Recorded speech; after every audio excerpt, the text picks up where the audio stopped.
श्रोते हो नमस्कार. उद्या दिनांक 21/5/2026 वार गुरुवार आणि मुख्य म्हणजे गुरुपुष्यामृत योग आहे. सगळ्यात चांगली गोष्ट म्हणजे अधिक महिना आहे. तर या दिवशी कुठल्या सेवा कराव्यात जेणेकरून आपल्याला परमेश्वराची कृपा प्राप्त व्हायला मदत मिळेल. तर आज या व्हिडिओमध्ये अतिशय सविस्तर अशी माहिती मी तुम्हाला सांगणार आहे. तर नक्की ऐका, व्हिडिओ शेवटपर्यंत नक्की पहा आणि उद्याचं जे काही पुण्यसंचय आहे किंवा उद्या जी काही ईश्वराची सेवा आहे ती पदरात पाडून घ्या. अनेक आपल्या सांसारिक जीवनामध्ये अडचणी असतात, तर आपण एक श्रद्धा ठेवून सगळ्या गोष्टी करायच्या असतात. आता कुणी याला अंधश्रद्धा ते म्हणेल, परंतु ज्याची त्याची भावना असते प्रत्येक गोष्टीमागं. तर आपल्याला उद्या काय करायचं आहे बघा, जेवढं शक्य होईल तेवढं करा. मी तुम्हाला सांगते, पहिल्यांदा एकतर तुम्हाला जर जमत असेल तर श्री स्वामी चरित्र सारामृताचा एक पाठ करा 21 अध्यायाचा एका बैठकीमध्ये, किंवा गजानन महाराज विजय ग्रंथाचं एक दिवसीय पारायण पण तुम्ही करू शकता.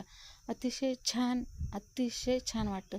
आता सामूहिक पारायणं पण केली जातात, त्यामध्येही भाग घेतला तरीसुद्धा तुम्हाला बघा अशी एनर्जी येते आणि खूप खूप खूप हलकं वाटतं.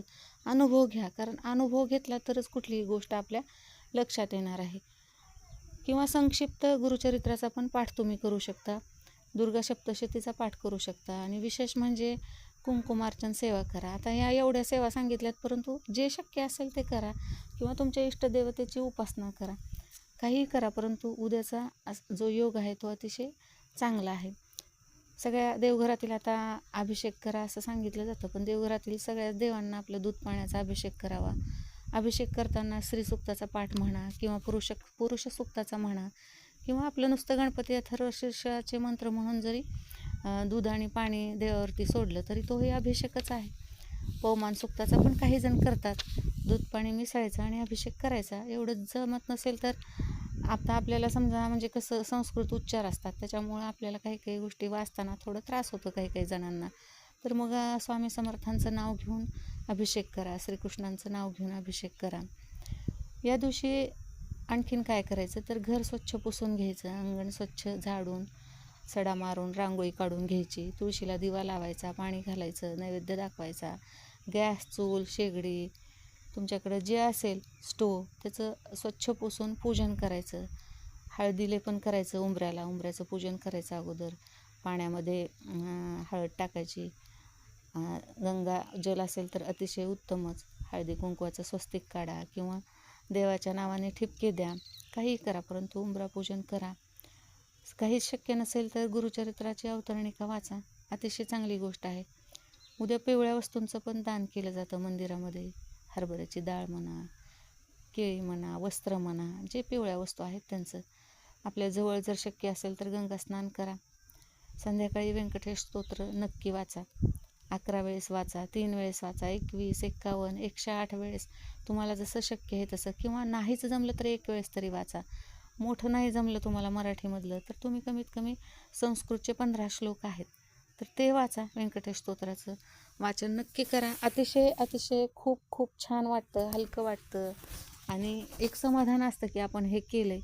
आणि हा एक सपोर्ट आहे आपल्या आयुष्याला. आपण देवधर्म करत असतो त्यावेळेस की आपल्या आयुष्यात अनेक चांगल्या वाईट गोष्टी घडत असतात, त्याच्यासाठी ही चांगली गोष्ट आहे. आपल्याला आधार असतो हा.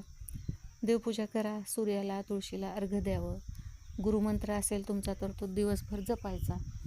दत्त उपासना करावी, अतिशय महत्त्वाचं आहे दत्त उपासना करणं. मग त्यात स्वामी समर्थांचं नामस्मरण आलं, श्रीपाद श्रीवल्लभांचं नामस्मरण आलं. तुम्हाला सांगते, आणि अधिक महिना असल्यामुळं ओम नमो भगवते वासुदेवाय हा मंत्र पण तुम्ही जपू शकता दिवसभर. जे तुम्हाला आवडेल, जे तुम्हाला शक्य असेल ते करा. सगळ्यात महत्त्वाचं, केळीचं झाड जर शक्य असेल तर नक्कीच आणून लावा.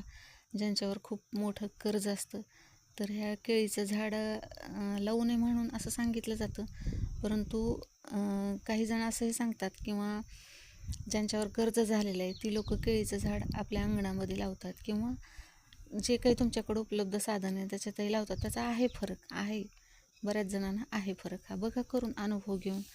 हळद, गाईचं तूप, मोहरीचं तेल, तिळाचं तेल या दिवशी घरी आणणं हे शुभ असतं. हवनाचं साहित्य पण आणलं जातं किंवा यंत्रसुद्धा आणली जातात, त्यांची स्थापना केली जाते. मंत्रजपाची माळ या दिवशी आणली जाते. गोमती चक्र, घोड्याची नाल, नवीन देवघर, दिवा, घंटी तुम्ही या दिवशी आणू शकता. म्हणजे हा योग इतका चांगला आहे. परमेश्वराची मूर्ती आणू शकता, आसन आणू शकता, तुळस लावू शकता, केळीचं झाड लावू शकता. तर ह्या सेवा तुम्ही नक्की करा. उद्या गुरुपोषामृत योग आहे. एकतर तो लवकर येत नाही. यावेळेस पटपट आले 2 गुरुपोषामृताचे, पाठीमागे गेल्याला एक आणि आता हा एक. तर नक्कीच ही संधी आहे.